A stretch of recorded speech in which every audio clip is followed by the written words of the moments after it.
Alors bonjour, je m'appelle Alban Maton, je vais vous faire le laboratoire de fabrication mécanique aujourd'hui et nous allons commencer en premier lieu par faire une présentation de la machine. Donc, il s'agit d'un tour conventionnel.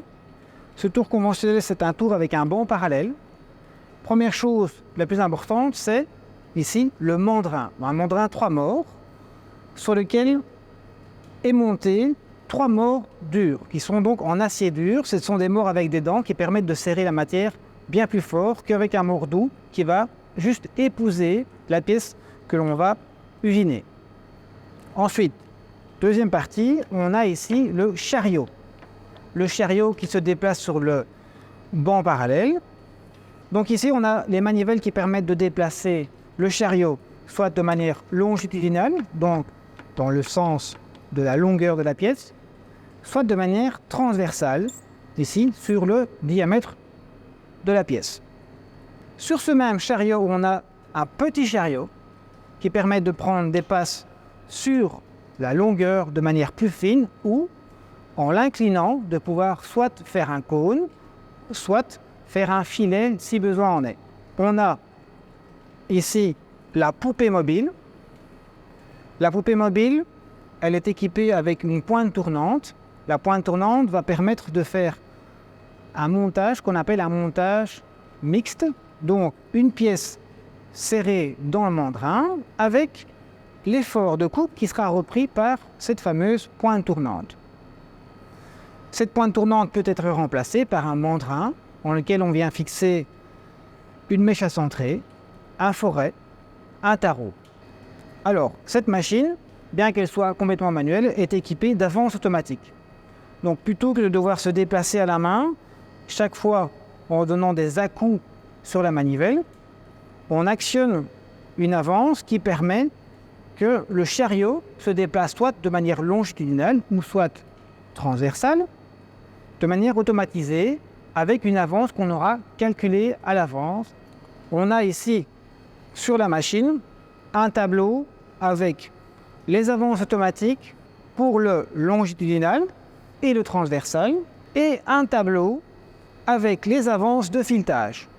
Donc les deux tableaux sont bien séparés et il suffit de faire une combinaison. Donc ici, en premier lieu, on va commencer à dresser la face avec une avance de 15 centièmes. Donc pour ça, on va choisir quelque chose qui se rapproche le plus. On a ici cette valeur-ci ici, donc 0,14. Et on voit qu'on a une combinaison à faire qui est CTAX. Donc il suffit simplement de tourner les manivelles de manière à avoir ici le C, le T. On va tourner ici pour avoir le chiffre 1 et le X ici au milieu. Donc une fois qu'on va mettre la machine en route, qu'on va actionner l'avance automatique transversale, on aura un déplacement de celle-ci de 0,14 mm par tour. Donc quand la machine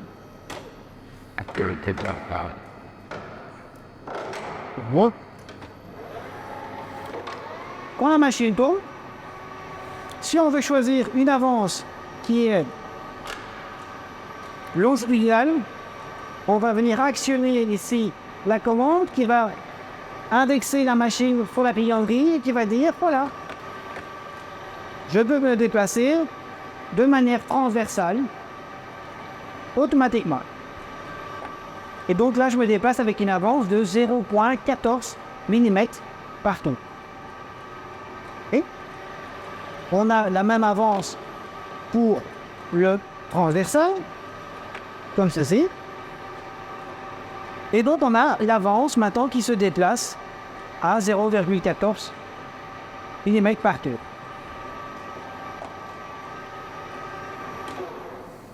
Alors voilà, maintenant que l'explication assez brève de la machine est faite, on sait plus ou moins comment la machine va fonctionner. On a juste ici une dernière chose à parler, qui est ici le levier ici qui va permettre de faire tourner la machine dans le sens anti-horlogique pour commencer, ou horlogique en fonction du type d'outil qu'on aura, tout simplement. Okay. Alors maintenant qu'on a fait le tour, on va utiliser un premier outil. Le premier outil qu'on va utiliser est celui-ci. Un outil qui va nous servir à faire l'ébauche et qui va nous permettre de dresser la face aussi. Donc on a un outil avec une plaquette en carbure qui est dédiée à l'aluminium. Elle est complètement lissée. Il y a certaines parties ici des brises copeaux et la forme de la plaquette qui est incurvée permet de faire un roule-copeaux. Donc le copeau va venir se former, va rouler, va venir toucher la forme spécifique de la plaquette. À ce moment-là, le copeau va casser et donc on aura chaque fois des petits copeaux.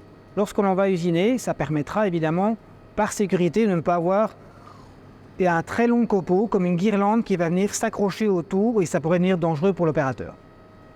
Donc, montage du premier outil, on vient comme ceci dans ce qu'on appelle ici la tourelle. La tourelle va venir simplement bloquer l'outil, ici, en position à hauteur de pointe. Donc la hauteur de pointe, qu'est-ce que c'est? C'est simplement la hauteur du centre du mandrin. Et on appelle ça hauteur de pointe parce qu'on a une pointe tournante et qu'avant, on venait régler l'outil avec la pointe tournante. Donc maintenant qu'on est prêt, on va venir se positionner avec notre outil, ici, et on va venir fermer, protection oblige, lunettes de sécurité, toujours. On va venir mettre la machine en route à 1400 tours minute. Donc, on a changé les pignons de la machine et on va augmenter le potentiomètre jusqu'à 1400 tours minute. Première chose à faire, venir tangenter la pièce. Tangenter veut dire simplement qu'on va venir positionner notre outil contre la face, comme ceci. On prend un petit copeau, on recule. On a donc notre première référence, on va nommer le Z0. Z0, Enter. Okay. On va venir prendre ici 1 mm pour commencer. 1 mm, je remets ma référence à 0.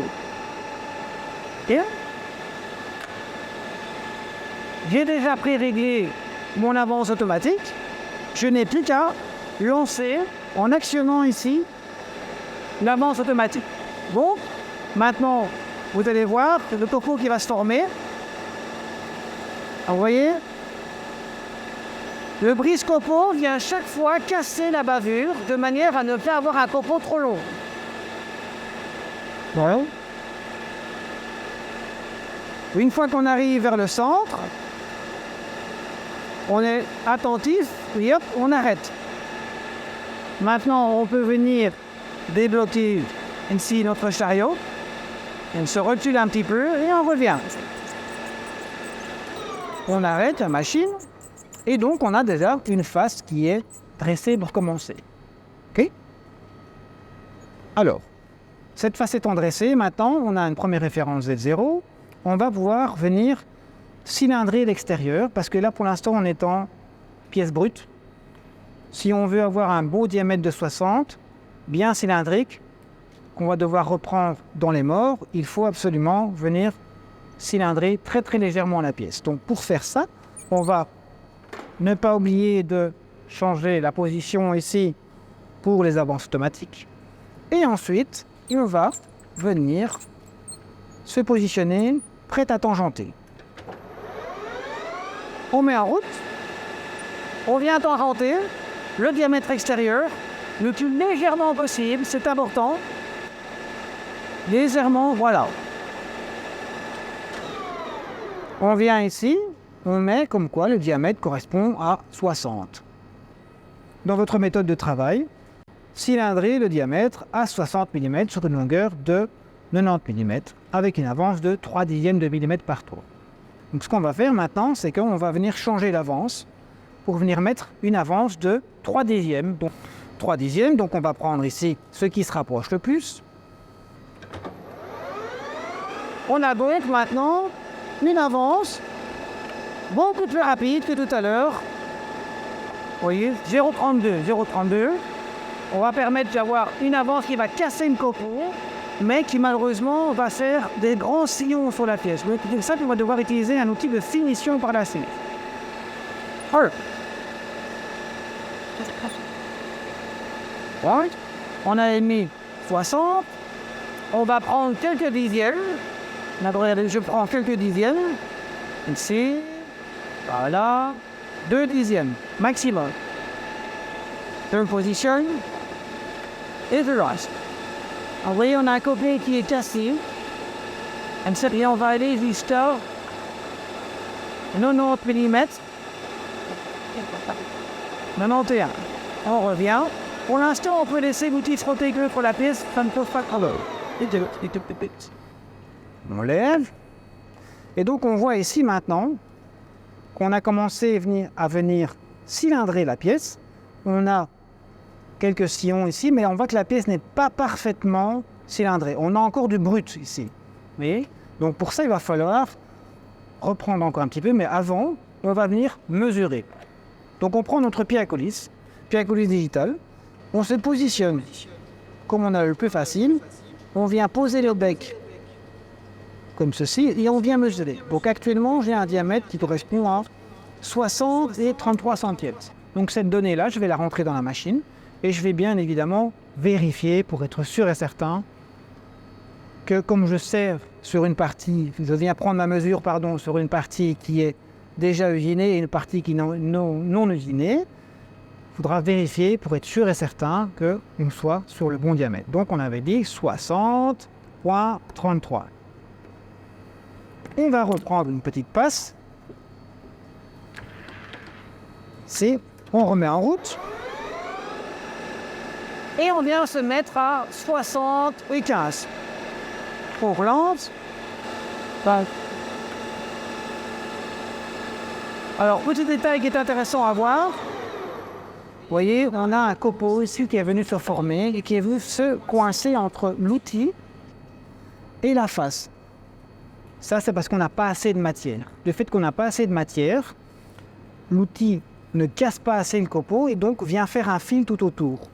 Donc si on regarde, on est presque bon partout.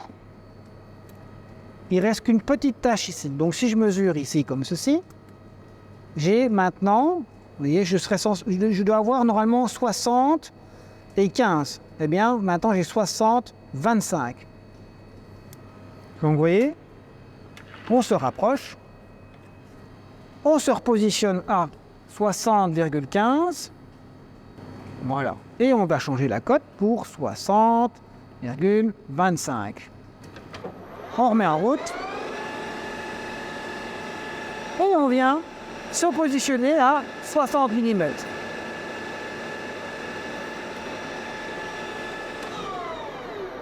Voilà.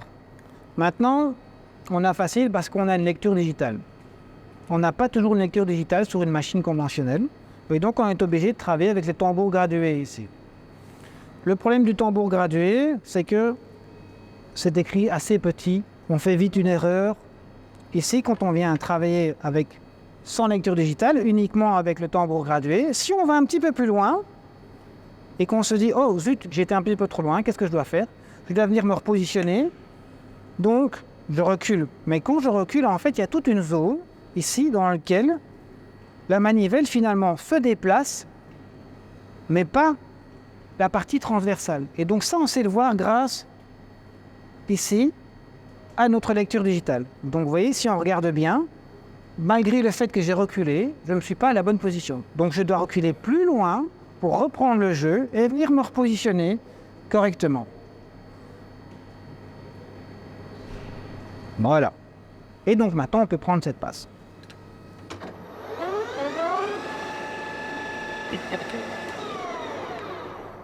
Et on peut considérer maintenant que ce diamètre-là est à la bonne dimension. Donc on remesure évidemment. Et on a 59 et 98 centièmes. Je pense que 60 c'est bon. Maintenant qu'on a venu usiner ce diamètre-là, on a ici une arête qui est un petit peu une arête vive. Et pour éviter de se blesser quand on va manipuler la pièce, en général on fait des chanfreins. Donc ici on va utiliser un autre outil, qui est un outil à chanfreiner. Donc la plaquette va avoir un angle de 45 degrés, ce qui va permettre de directement faire un chanfrein à 45 degrés. On vient replacer l'outil dans un porte-outil, on vient bloquer, on se déplace, comme ceci, On va tourner un petit peu moins vite.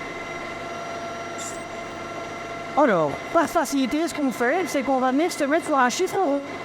Donc on va venir placer le tir au milieu de la raie de vis, comme ça. On va essayer de prendre un chiffre rond. 54 par exemple ici. Voilà. Bien. Je vais déplacer mon tambour gradué, ici. Et je vais venir légèrement tangenter. Dès que je touche, ici, je fais un très léger copeau. Et maintenant, je peux y rentrer de 1 mm dedans.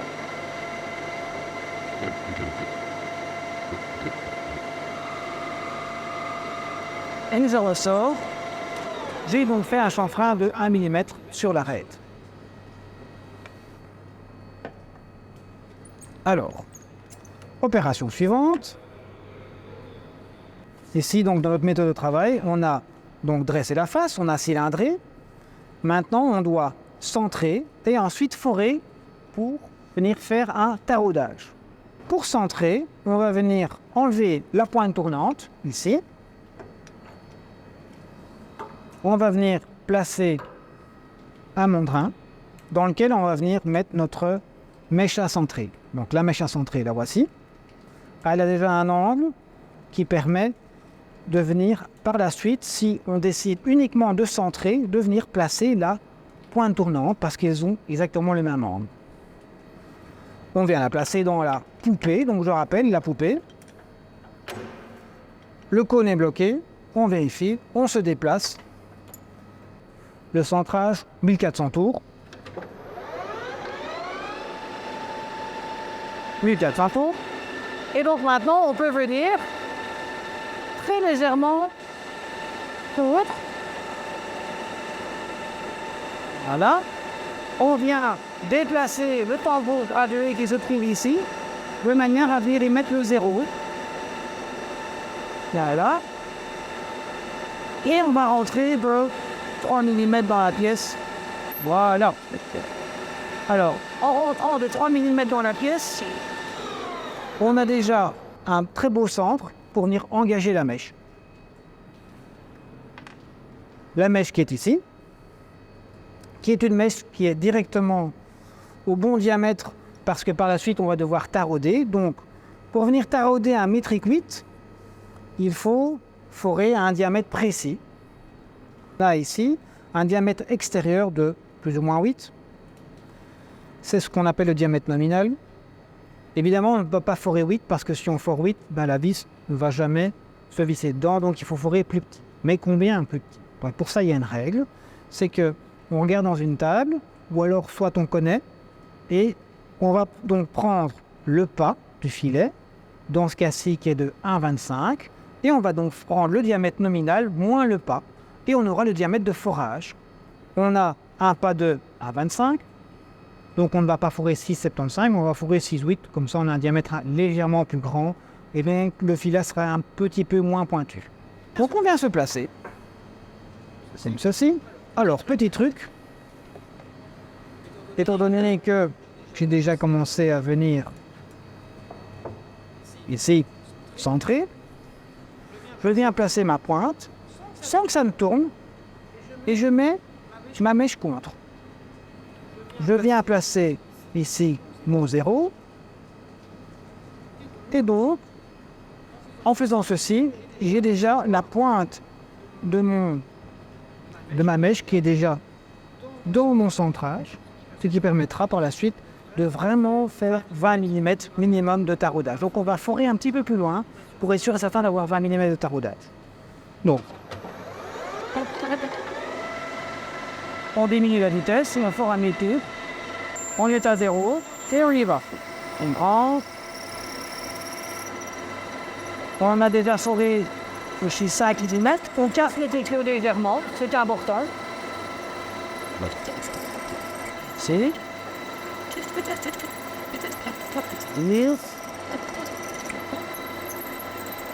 Et je casse le popo.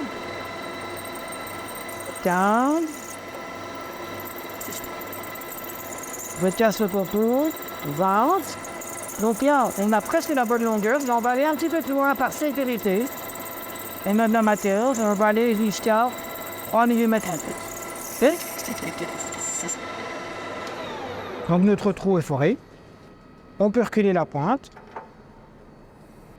C'est fini pour elle. On va venir monter un autre système qui va permettre de venir tarauder de manière libre. Donc, ici, on va notre tarot qui est un tarot pour tout ce qui est trou borné. De cette manière, le copeau, quand il va se former, va venir ressortir le long des lisses et venir se dégager naturellement. Parce que si on prend un tarot pour les trous passants, le problème qu'il y a, c'est qu'au moment où on va venir tarauder notre pièce, le copeau va avoir tendance à se fixer dans le fond et donc venir se coincer. Donc en fonction du type de trou qu'on a à faire, on a un tarot qui est déterminé par soit un trou passant, soit un trou borne. Donc ici, trou borne, ce qui va se passer, on va venir faire tourner le mandrin dans le sens antilogique. Qu'est-ce qui va se passer? On a le copeau qui va commencer à se faire et qui va entraîner notre tarot vers l'intérieur. Donc on a un système ici qui va le guider tout le long. Ensuite, j'ai fait ici une marque sur notre tarot et je vais pouvoir ensuite inverser le sens de rotation. De cette manière-là, je vais pouvoir dégager le copeau. Donc en inversant le sens de rotation, la machine va repousser le tarot vers l'extérieur de la pièce. On change de vitesse.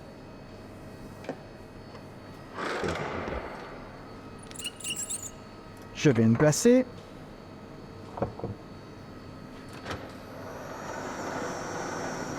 On est un petit peu lubrifiant parce que l'aluminium est un matériau qui est assez sec. Ouais, un petit peu de lubrifiant aussi. Et je viens simplement ici. Et voilà, il est entraîné. Je m'arrête un petit peu avant. Voilà. Je suis donc à mon repère que j'ai mis ici. Donc j'ai 20 mm de taraudage. Maintenant, j'inverse le sens de rotation. Et en inversant le sens de rotation, eh bien, le tarot est repoussé naturellement. Car il a été engagé dans le filet. Voilà. Alors. On a maintenant notre taraudage qui est fini. On a une bavure ici tout autour. Eh bien, on va casser cette bavure en remettant le mandrin et en venant mettre un outil qu'on va appeler une mèche à ail bavurée. On retire ceci. On vient replacer notre mandrin.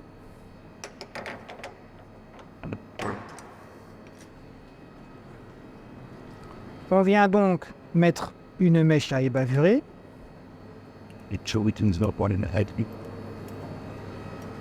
Ou un outil à bavurée, ça c'est bon. Voilà, on vient bloquer légèrement. On remonte un petit peu la vitesse. Et là, on vient sur un chanfrein d'entrée. Juste histoire de casser le copeau. Voilà. Donc voilà, la première partie de notre pièce est finie. On a donc dressé la face.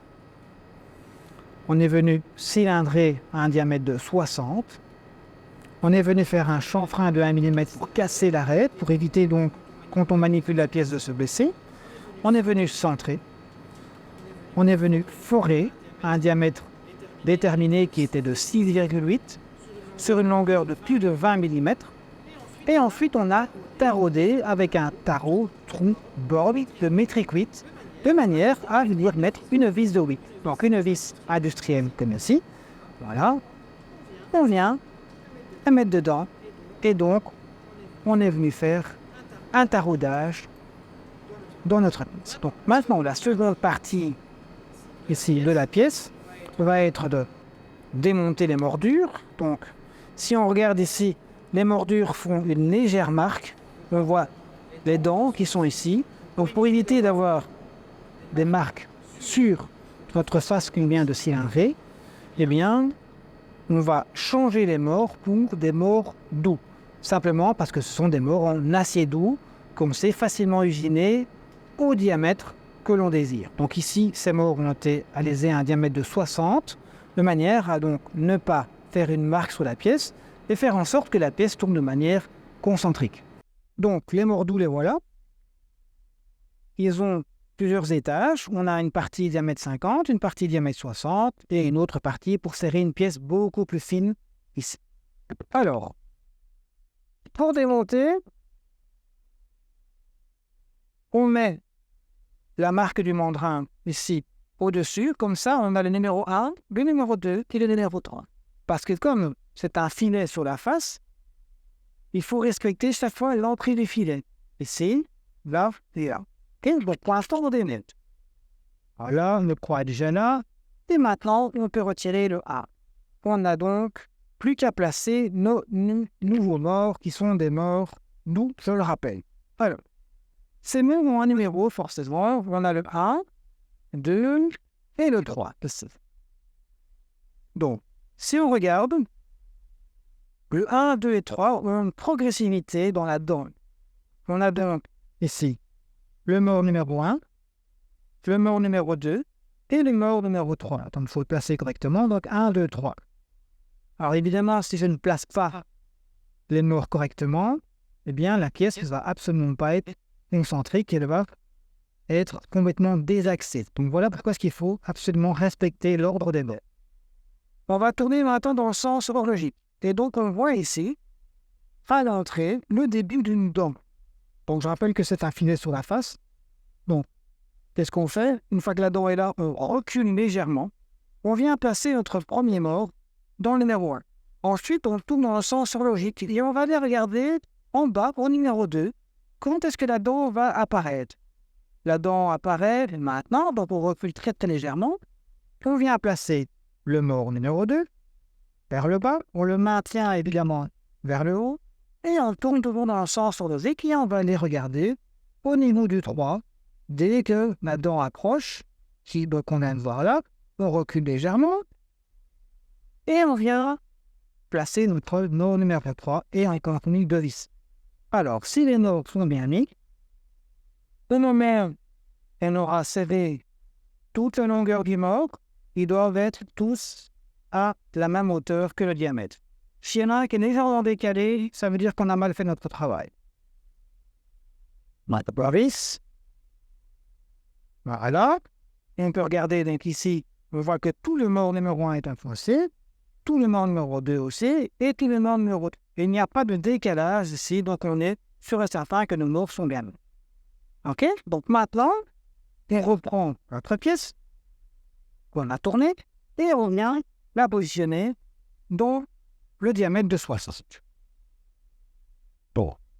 Évidemment, comme c'est une matière, comme l'aluminium est une matière assez fragile, dans laquelle on fait vite des griffes, vite des coups, c'est une matière beaucoup plus ductile que l'acier. Donc, qu'est-ce qu'on va faire? On va venir le placer légèrement, comme ceci, sans trop serrer, et puis après, on va le pousser jusque contre la face.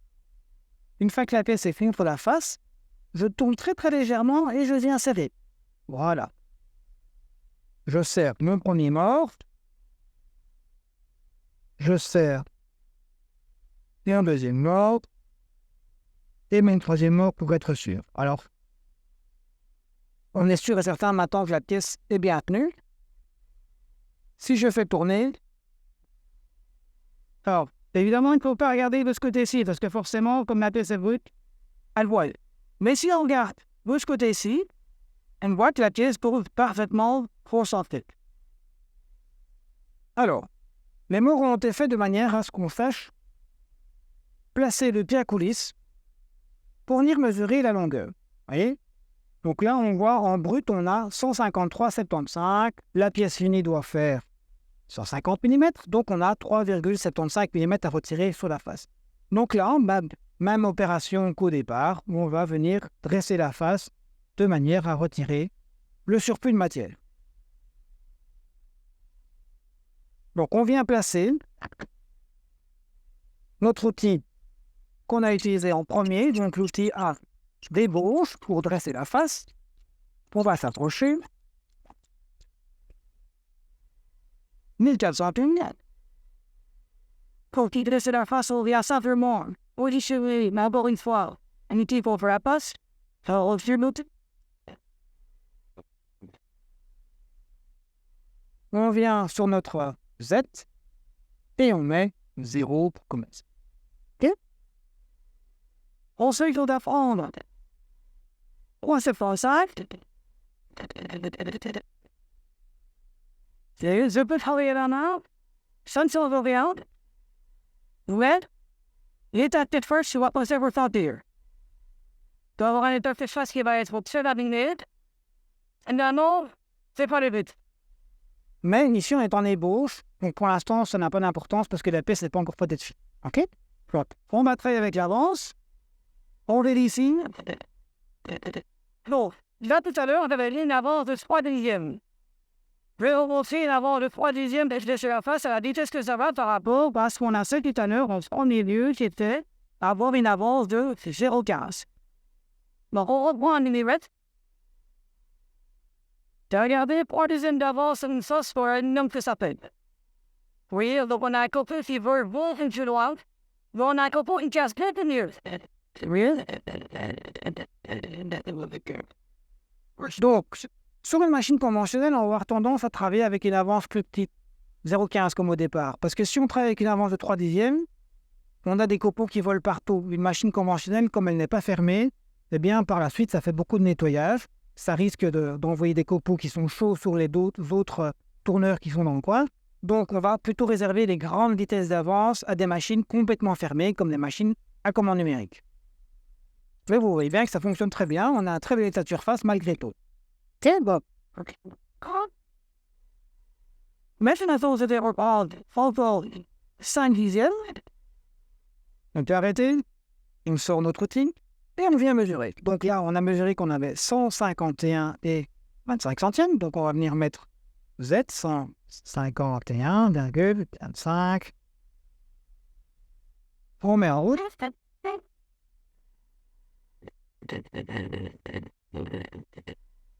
Voilà.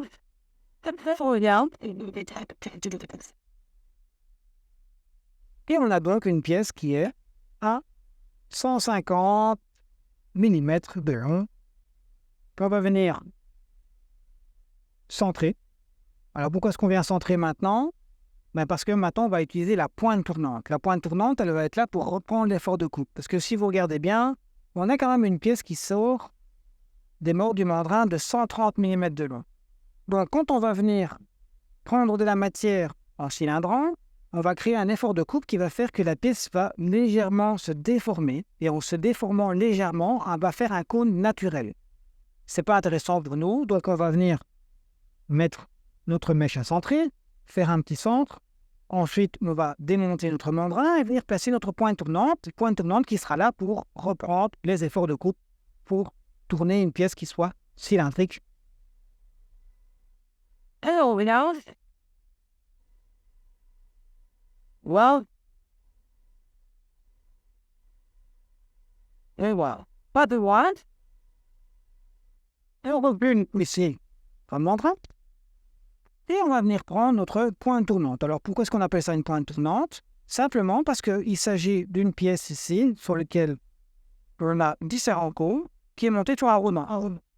Donc on vient la placer dans notre pompée mobile. On va venir mettre notre pointe contre notre centre qu'on vient de faire.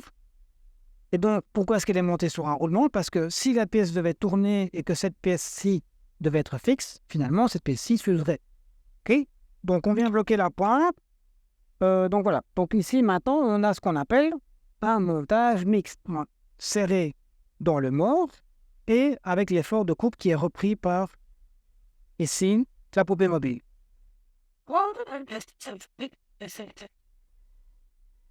Yeah, we start building it one. C'est pas difficile de get with this kid team. Je viens et me coulisses que je viens mesurer. Vous voyez, ça a légèrement bougé. On a 59,91. Et ça peut changer. Quand on va venir faire positioning off in the south, on va venir mettre les 59,91. Je regarde select militant de ma position à 60. Et on est ici pour 50 000 well dedans. Et on a que ça, on travaille de manière la plus juste possible. On doit refixer la pièce, on l'a mis à longueur, ça c'est bon. On a fait notre centrage, maintenant on doit cylindrer un diamètre de 24 sur 60 mm de long. Ce que je vous propose, c'est de venir mettre la machine en route, Je réussis à refaire à 60 km. comme ceci. Voilà, c'est simple. Je viens pour la pièce. Je fais une petite marque de 15 heures. 5 mm from on it left. Alors, vous allez voir 5 mm à quoi ça correspond. But, vous voyez, 5 mm, ça va s'être à 0,1. Voilà pourquoi il faut des photos de chaîne. Deux, bon, je me suis arrêté un petit peu avant, la marque que j'utilisais, de Waste Sabidern. Maintenant, je regarde aussi Money to be done. Puis d'abord, vous êtes 50 heures, c'est pas là. Voilà. Then regarde. Alors, attention, maintenant si on regarde un petit peu ici les copeaux qu'on a fait, en travaillant un petit lavoir de 3 dixièmes, en prenant 5 mm, on a un gros copeau, oui, on a un très très gros copeau. Ce copeau, en fait, il devrait casser. Alors, ce qu'on va faire, c'est que on va simplement diminuer la profondeur de passe. On va passer à 4 mm de profondeur de passe. Comme ça, on aura un meilleur état de surface et on aura surtout un copeau qui va casser. Donc là, on avait pris 5 mm, vous avez vu, hein? On met en route. Finalement, 4 mm, on va s'arrêter à 51. Puis, on a un côté de jasper avec Moss.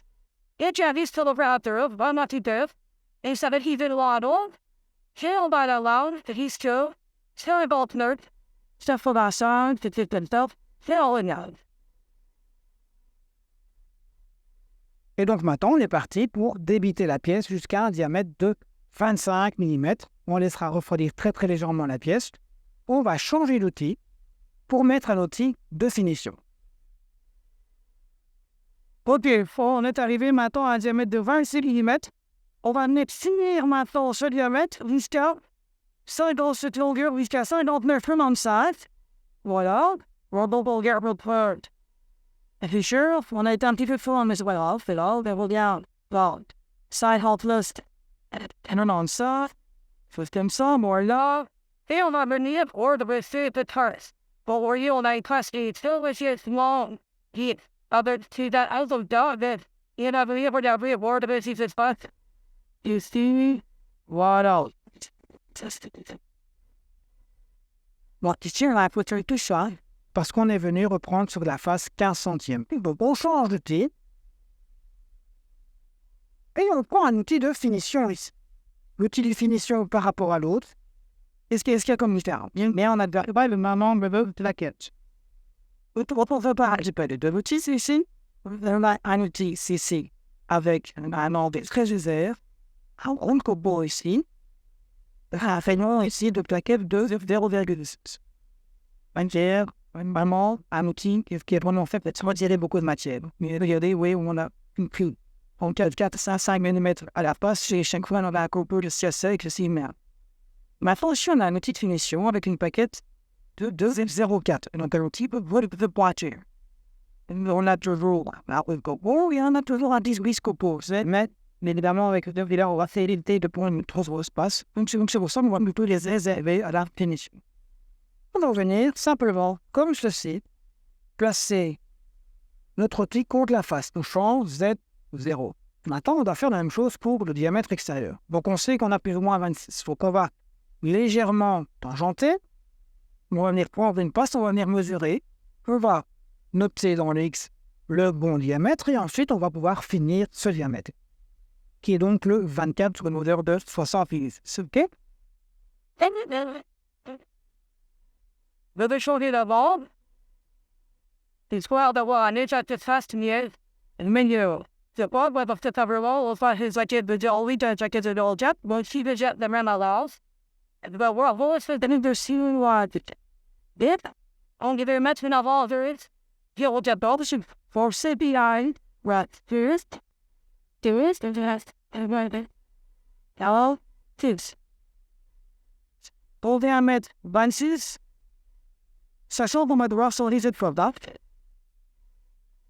combien se passer comme ça? Pour un point de base. On va faire une petite fois ça pour ça va être un petit peu avant.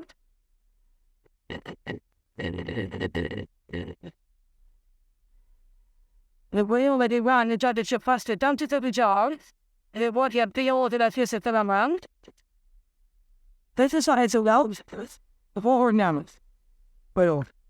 On a donc un état de surface bien meilleur que si on avait gardé une avance de 0,3 grâce au fait qu'on a changé l'avance. On a donc 0,14 avance. On vient mesurer maintenant le diamètre.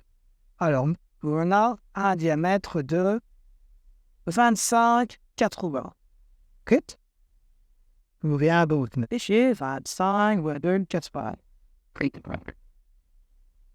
Alors, So now what's him? About you to go see one just up the vault? So so the ball on you met? All up? Hell that. The real mother not go to the all to not the 50 just. Those she doesn't set in my mind. Anyway. With a session much here, in well used to all for ready to we should.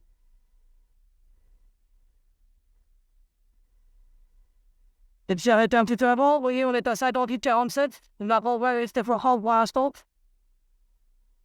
Together our news. Johnson?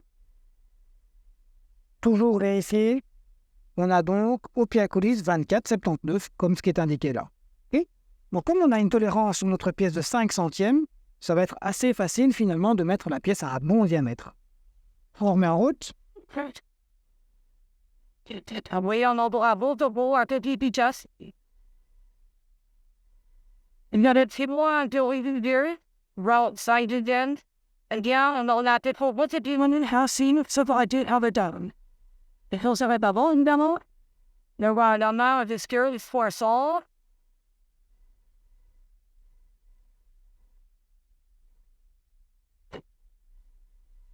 Well, I'd over the was in all my odds and all my. The little about him, man, was not about what was it out fast, minor and bald.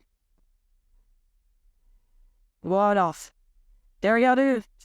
Up the Alfred issued seal. Then, this will go with them. With one as we called. The stricter slots him on a vocal bowl. Two fault. You and Bill and last year, that's it for professional dressing. Pour maintenant, si on a un emboîtement, puis on devait remettre une pièce, bien un malaisage. 24. C'est quelques centièmes. Évidemment, on va pouvoir le fixer. Who you are, well, up. Il y a un all the lien de deux. Pour une pièce de pièce parfaitement. But, 24, c'est douce, c'est beau. Faut se vérifier, évidemment. Il est beau, comme là, ça, un centième. Mais qu'est-ce que c'est un peu chaud? Quand elle va perdre le deuxième centième, elle va revenir à 24, voire 23,99. On est parfaitement dans la tolérance. On me dit qu'on utilise une machine ici il y a quand même quelques années. On n'est pas obligé d'avoir une machine numérique. On peut très bien travailler de manière très très précise avec un tour conventionnel. Okay? Alors, on reprend nos références, parce que maintenant, on a un diamètre de 20 à faire sur une longueur de 30. Alors, ce diamètre de 20 correspond à un métrique 20. Ici. Sur une longueur de 30, métrique 20 au pas de 1. C'est un pas fin. Tout à l'heure, on a fait sur une des faces un métrique 8 avec un pas de 1,25 qui est un pas standard. Ici, on va faire un pas fin. Donc, on vient comme ceci, on referme et on a toujours nos références. And the top on all was it called Andre? Well, here we go, suit. The further one was bald, usable. So it got to the demo. I'll go with everything of that old.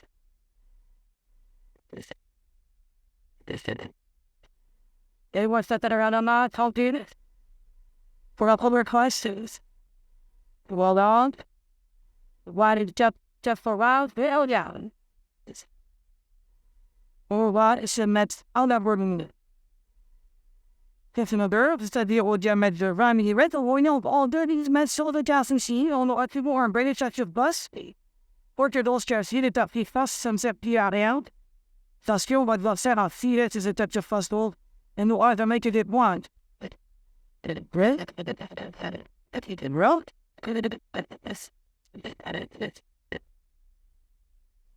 Ça fait un petit tube, mais c'est pas grave. Et puis, on s'arrête ici. On va dire ce qu'on va finir. Oh, on va ça. Il est d'accord. Et on va pas. Et En 2 passes, on est venu finir ce diamètre ici. Donc, alors, je me permets de faire ça avec des copeaux d'aluminium. En général, quand on travaille avec un copeau en acier ou en inox, on ne touche pas avec ses mains, on utilise la pince. Okay, on remesure toujours. On a 19,99, c'est parfait. Donc maintenant, on peut démonter cet outil-là et on va venir faire des chanfreins. Voilà. Pourquoi faire des chanfreins? On doit faire un chanfrein d'entrée pour le filet, de manière à ne pas avoir une arête vive sur notre filet. Voyez. Et ici, on va venir juste casser la bavure. Alors, casser la bavure, ça va être un petit chanfrein de 1/10. Ça va être visuel essentiellement. Donc, on reprend notre premier outil qu'on avait utilisé tout à l'heure, qui était l'outil avec une plaquette à 45 degrés. On vient, on le replace, on diminue. Voilà.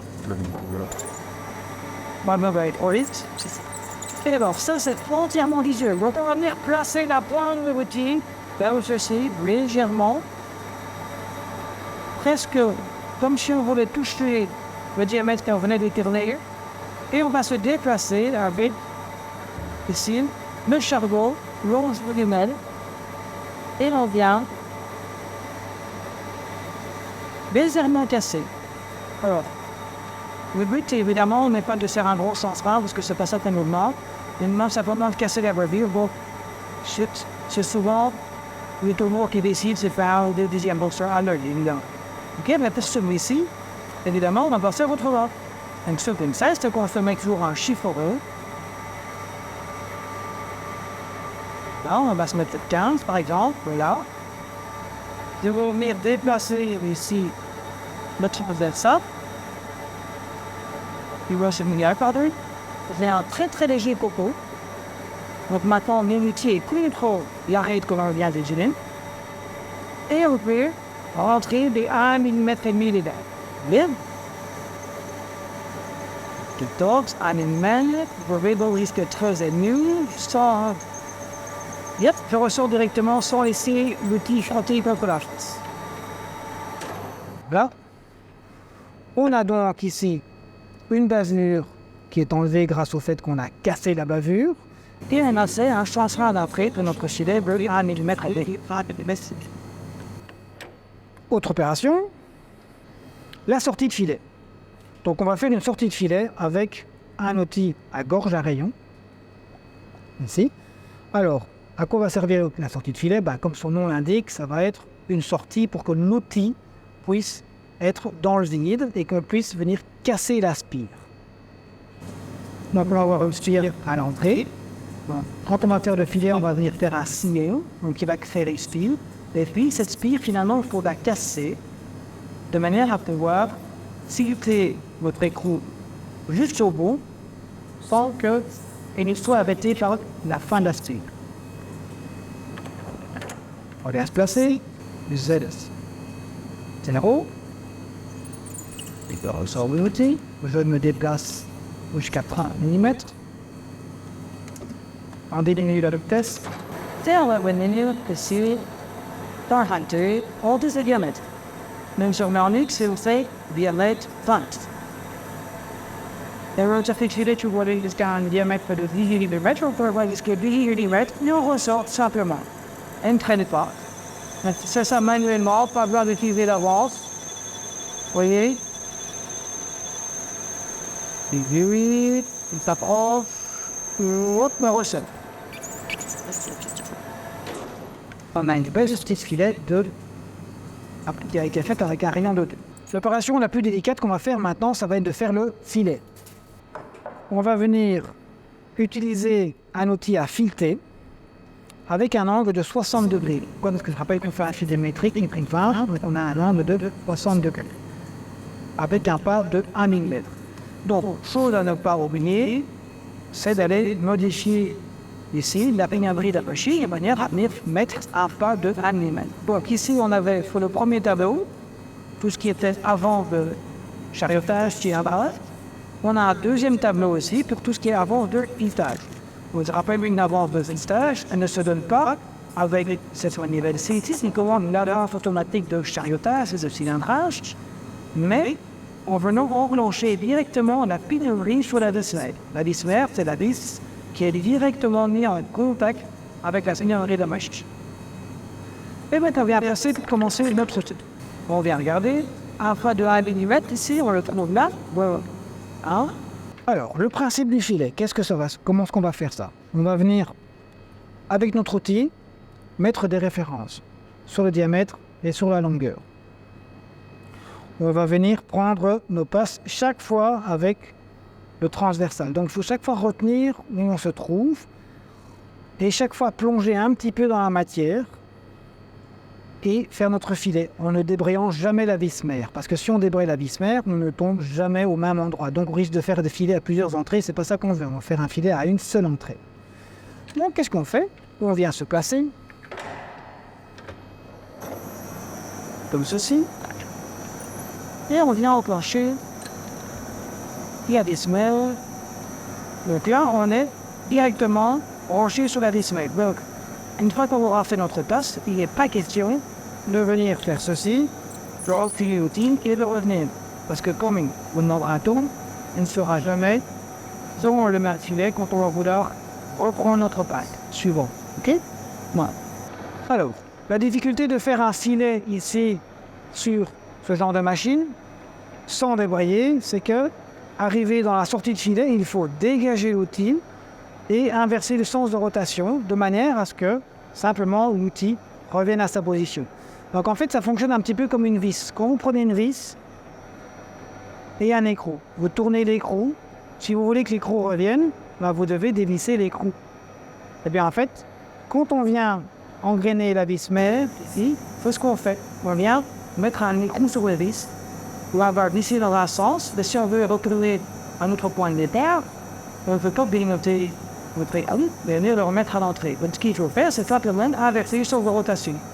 On vis, on dévisse. Et donc c'est exactement ça qu'on va faire, tout en prenant soin de reculer l'outil avant, évidemment, sinon on risque d'admettre au filet. Alors, on est positionné, ceci. On va venir enclencher la vis mère. On va faire un premier signe. On a un léger sinon, post-val.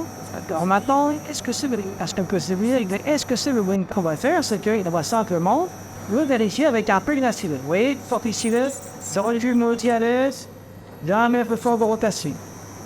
Donc je reviens à mon point de départ, oui, je m'arrête. J'ai donc ici un peigne à filet qui va me permettre de venir mesurer ici tous les filets. Donc ce que je vais faire, c'est que maintenant je vais venir le positionner contre mes sillons que je viens de faire et je vais voir visuellement si déjà ça ressemble à quelque chose. PMC, déjà que c'est déjà le démoingable. C'est parti, on peut venir commencer à faire notre filet.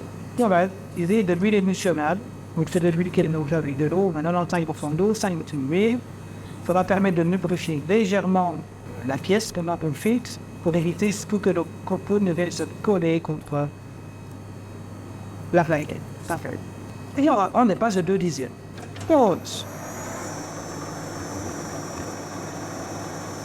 On voit qu'on commence à faire un copeau, et on va détourner et inverser le sens de rotation. Et puis il faut vraiment faire attention de reculer son outil relativement rapidement parce qu'il y a une certaine vitesse. On revient, on était à moins 1 dixième, voilà.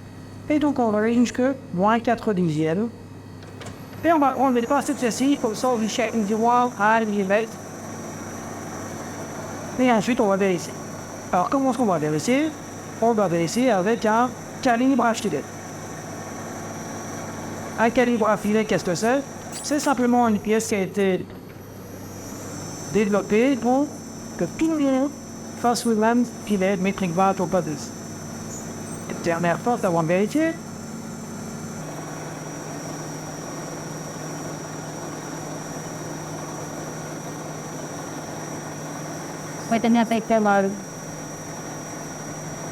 respire, je ressors. Donc on va utiliser notre calibre. Donc on a un calibre de métrique grave, de pas de 1. Qui commence légèrement à se vider du mètre. On va donc prendre de la matière. On a le comprimé. Et sur le petit, on revient à notre point de départ. Et on va faire ce qu'on appelle une passe à vide. Alors qu'est-ce que c'est une passe à vide? C'est simplement repasser l'outil à la dernière profondeur qu'on a. Ça va permettre de venir nettoyer le filet.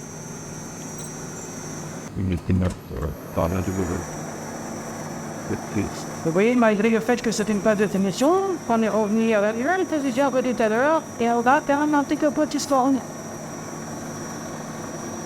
C'est la pause, il y a encore de la matière à prendre. Là, ok, on peut les check et regarder. Et voilà.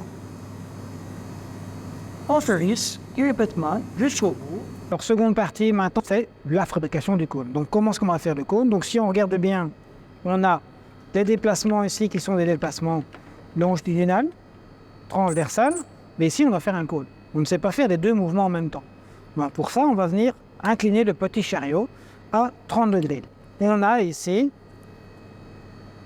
un diamètre qui est gradué, et on sait venir se placer à l'oreille, comme ceci ou comme ceci. Alors, si je le mets à 30 degrés comme ça ici, et que je déplace mon outil, je vais faire un cours qui va plonger vers l'intérieur. Moi, je donne un cours qui va plonger vers l'extérieur, donc un petit diamètre vers un grand diamètre. Donc, pour ça, je dois venir incliner comme ceci. Quand je viens, là, je le mets à 30 degrés. Voilà, c'est bloqué. On va venir placer notre outil ici pour faire le dressage du face, c'est un débauche parce qu'on a une bonne grosse plaquette avec un rayon de 0,8, ça va permettre vraiment de casser correctement le copeau pour travailler à la main. Donc on va le placer simplement comme ça ici. Alors idéalement on vient casser une face. Ici. Voilà. Et on vient simplement mettre un petit angle à la main comme ça. Voilà. Comme ça, on n'est pas parfaitement dans notre degré, donc on ne risque pas de talonner, donc que toute la surface de la plaquette nous prenne. On ne travaille qu'avec la pointe, le rayon 0,8. Ok? On met en route, puis on va prendre quelques passes sans commencer. Et on vient de travailler la main. Donc ici, par rapport aux autres opérations, on a une opération qui est complètement manuelle. Bon, de l'intérieur, vous pouvez voir aussi travailler avec bonne coordination avec ses mains. Est-ce que si on travaille comme ça, et comme ceci, en fait, on va refroidir les acquis sur le cône. Quand on a fait des acquis sur le cône, visuellement, ce ne sera pas quelque chose qui sort parfait. Donc, c'est pas automatiser ça. Donc, ici, c'est juste une question de vérifier de décider. Voilà. Vous voyez l'avantage de cet outil-là, c'est qu'il peut faire un très gros coupé comme ça, mais c'est sans regard de suite. Et voilà. Ok, les textures face n'est pas trop mal, hein? Ouais. On suit.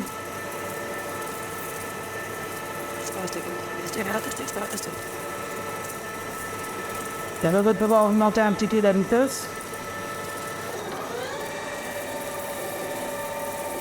Un petit peu trop. Voilà. Ici. On a un capot assez gros maintenant.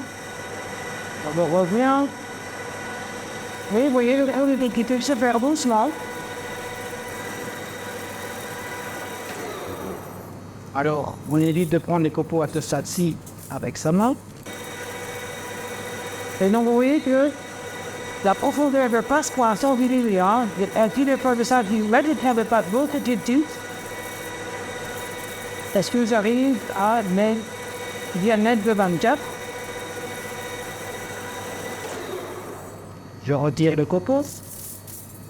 Voilà, dernière passe. Et on essaie de être plus régulier de ce niveau.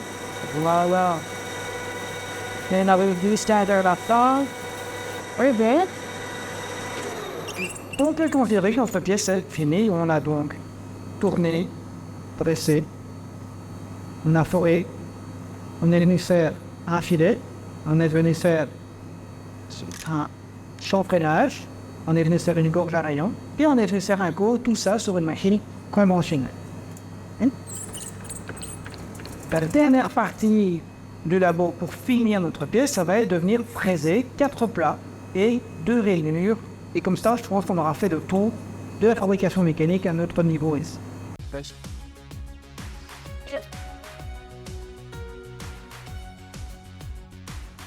Seconde partie du labo. Donc maintenant, on va faire la partie fraisage. Donc sur cette pièce, qu'est-ce qu'on doit faire? On doit faire 4 plats et 2 rainures calibrées à une largeur de 12 mm sur 4 mm de profondeur.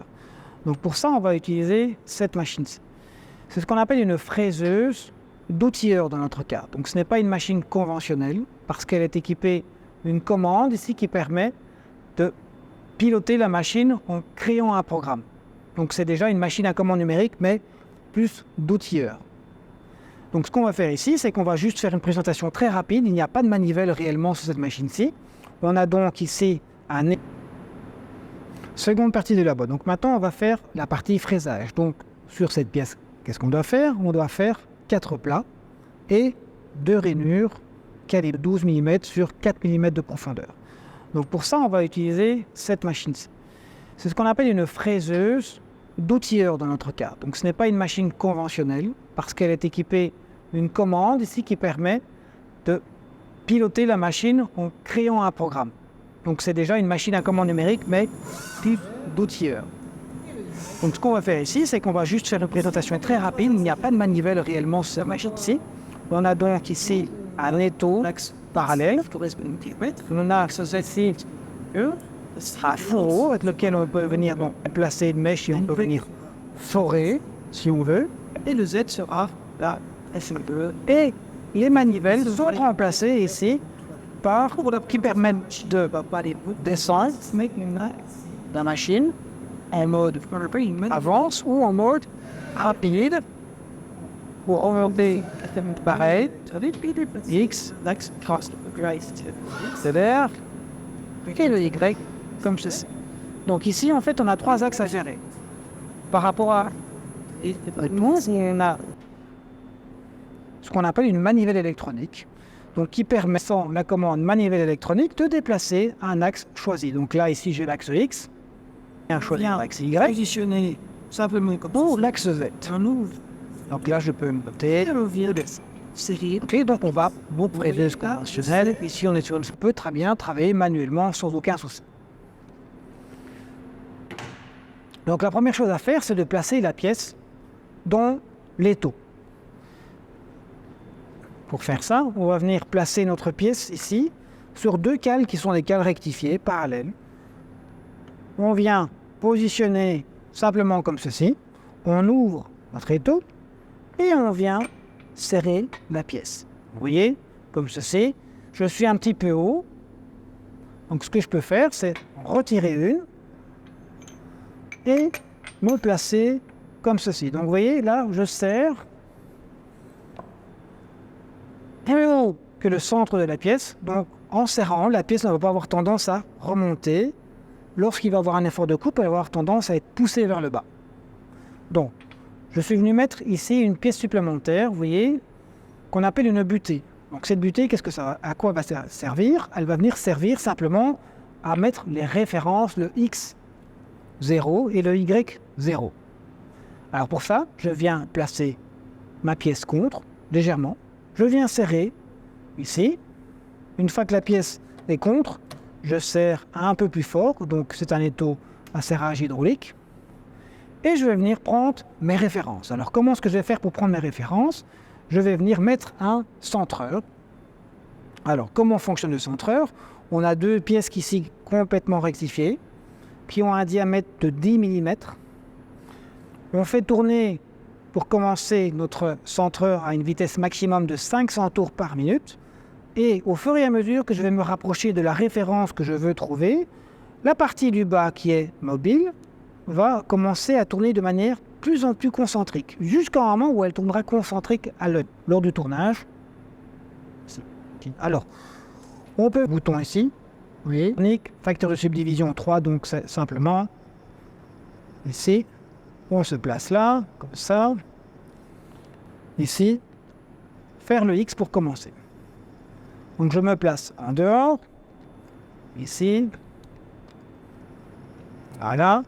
Je vais descendre un outil ou une vitesse de 500 tours par minute. Donc j'ai la commande S, 500, C.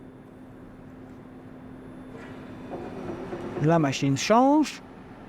Je suis bien sur 500 tours par minute. Je peux donc mettre la machine en route. Donc là, on a notre centreur qui est né. Que je vais venir me rapprocher de la pièce. C. Très légèrement, et donc ça va être très très visuel. On vient juste se déplacer tout doucement. Le C. Voilà. Vous voyez. Donc là, à l'œil, il tourne plutôt pas mal. Mais il faut aller plus loin de ça, il faut aller jusqu'au moment où le centreur va se désaxer. Donc, vous allez voir, ça va être assez subtil. Il va juste se déplacer un tout petit peu phase de référence à X. Je la place comme ça et je vais à la main jusque...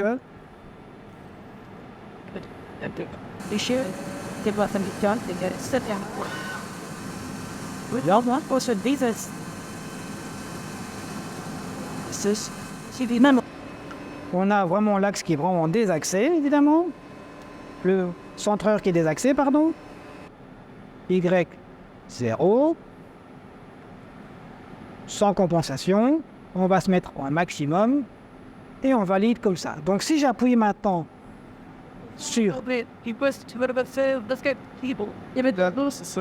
qui était avant n'était pas trop important, mais donc quand vous êtes comme ça, là on voit l'écran, mais quand vous êtes juste devant, on le voit pas. Oui, ok, je vais recommencer. Donc je vais effacer la ligne. Voilà. Parce que juste avant, c'est pas très important à dire. Mais avant, là je zoome sur la pièce qui se sont... Ok. C'est ça que je dirais. Ok. This is for Mr. Stuff Living.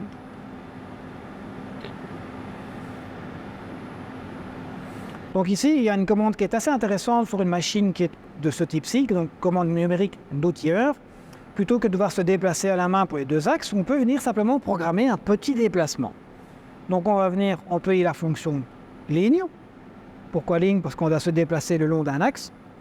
Donc on va dire qu'on va aller à X0 minuteur une fois. Donc là, on nous demande correction de rayon en vitesse maximum. Et si maintenant, j'appuie sur cette touche-ci, qui est la touche de fonction de la machine, je me déplace à X0, Y0. Donc là, entre le X, Y, 0. Okay. Alors, on démonte notre centreur, on n'en aura plus besoin. Donc maintenant, on va pouvoir commencer à fraiser notre pièce. Donc je rappelle, même si je ne l'ai pas dit tout à l'heure, en tournage, c'est la pièce qui tourne, et les outils qui sont fraisage, la pièce ne tourne pas, ne se déplace pas. C'est simplement les équipes qui sont sur leur pointe, comme ça, de manière à faire. Si on veut, ensuite de surfacer, on peut déranger cet outil-là pour venir faire un chanfrein tout autour d'une pièce. Dans notre cas, on va simplement l'utiliser pour surfacer. Donc on vient à la positionner le cône sur ce qu'on appelle une tirette. On vient le coincer, mais on vient coincer le cône. Voilà. On va remettre notre outil. Et on va venir chercher cette feuille. Ça sera 1255. 1250 minutes. On peut et on va. Après, on manivelle le produit. Ici. Et on vient se déplacer. Juste au-dessus de la pièce, comme ça. Et on va venir tangenter. On vient avec la pièce en mouvement. On vient toucher légèrement la droite sur le Z. Là. Là. Là, encore une fois, il faut être très délicat.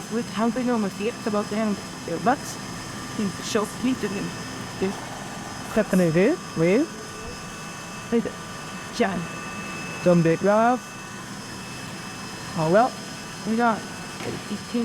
Et pour être très bien marqué qu'on est à Z0, En fait, ça m'a déjà mis quelque chose, on va déjà faire une petite compensation. Il a pris quelques centaines.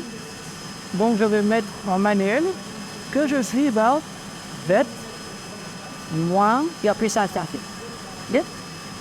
Il fasse de notre diamètre. Et ça veut dire qu'ils ont tiré 5 mm sur chaque ligne de face. Oui, c'était application de mes de ça. Et là, j'ai pris la profondeur. Maintenant, je peux déplacer mon épée vers la fréquence de masse, maintenant vers la matière. OK? Et vous êtes là. Et c'est pas nécessaire d'aller jusqu'au bout parce qu'on est persuadé que la machine travaille correctement. Puis la machine. Et même dernier millimètre, c'est de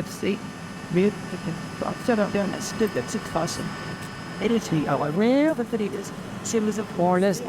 la pièce bien dégagée, on arrête d'usiner. Alors quand on regarde ici l'état de surface, on a vraiment un très très bel état de surface. Vous voyez, ça c'est l'avantage de travailler dans l'aluminium. Pour commencer, c'est pas trop mal. Ok. C'est un tout petit peu plus grand. Pas trop, mais voilà. Donc on a un très très bel état de surface. L'aluminium, c'est très agréable à travailler avec. Quand on a une bonne vitesse de coupe et une bonne avance, on réglage d'armuge. Donc j'ai déjà pris 5 centièmes en plus. En fait, je compense. Alors, cette bavure, on la retire avec une lime, comme ceci, légèrement. Le morphix, lui, ne bouge pas. Il n'y a que ce morceau qui bouge, qui peut se déplacer. Toujours sur nos cales. Et comme ça, on restera exactement à la même hauteur, étant donné qu'on est toujours sur le rayon ici. Donc, exactement la même position que tout à l'heure. Je n'ai rien changé.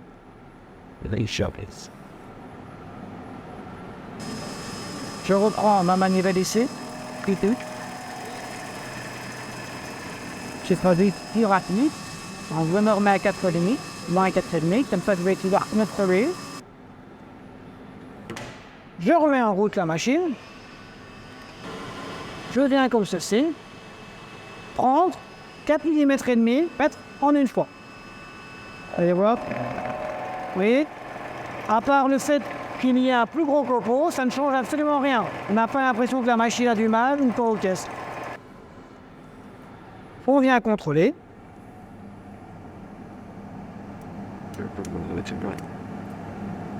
J'appuie bien à plat.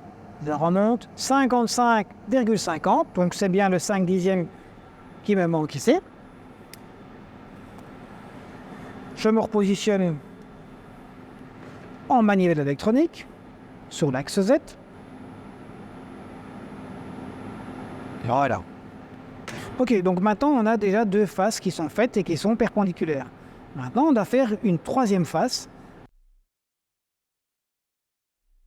Alors maintenant qu'on a un carré qui est complètement fini, on a un carré de 50 par 50, on va pouvoir changer d'outil et venir mettre une fraise en bout, diamètre 12, pour venir y faire 2 rainures au centre de notre pièce. Ok, donc on démontre la fraise, on vient y placer notre fraise en bout, diamètre 12, 2 lèvres, avec une lèvre qui va jusqu'au centre.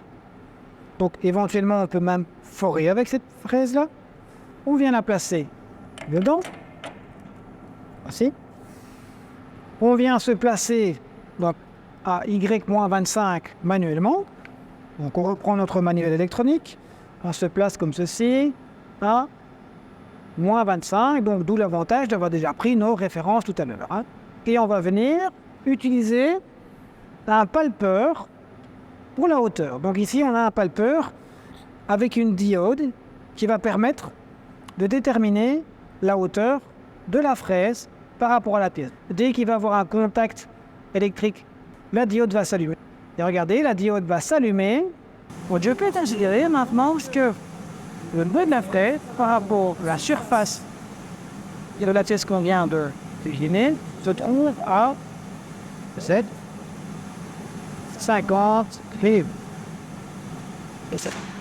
Alors, autre opération, maintenant, le rainurage de la pièce. Ici, on va garder les mêmes vitesses.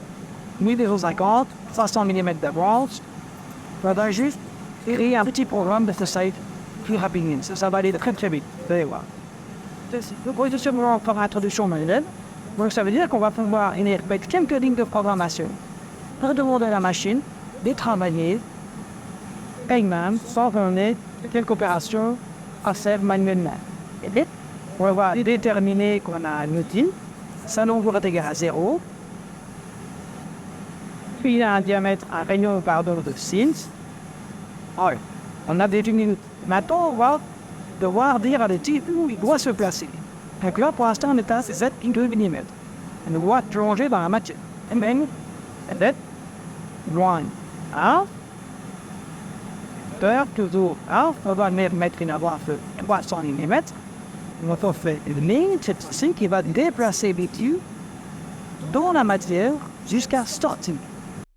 Et maintenant, une presque dernière ligne de formation. On lui dit d'aller jusqu'à LX, moins Lins, avec 300 mm d'avance. Et notre réunion est. Maintenant, ce qu'il faut dire, c'est qu'on ne peut pas laisser l'outil-là. Maintenant, on doit remonter votre outil. Et on va aller se placer à L.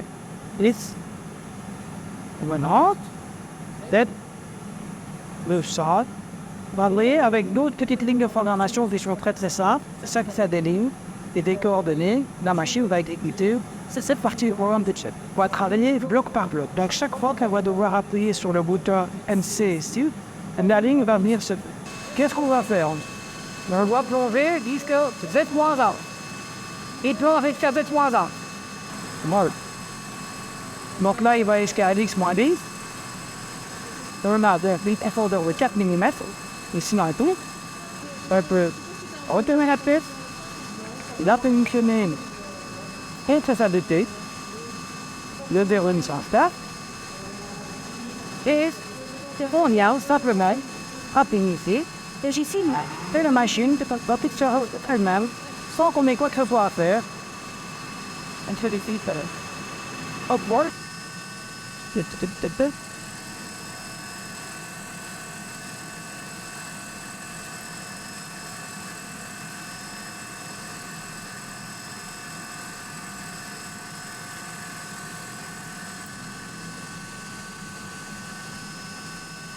What out of the particle.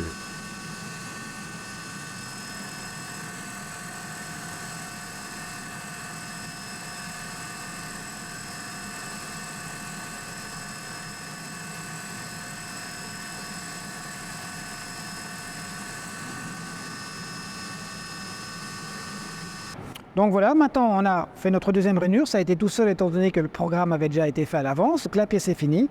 Elle a été ébavurée et donc voilà, on se retrouve avec une pièce qui est un carré de 50 par 50, deux rainures de 12 de large, 4 de profond, un cône de 30 degrés, un diamètre tolérancé à 24 et un filet métrique 20 au pas de 1, ainsi qu'un taraudage de métrique 8 sur la face et le laboratoire est fini.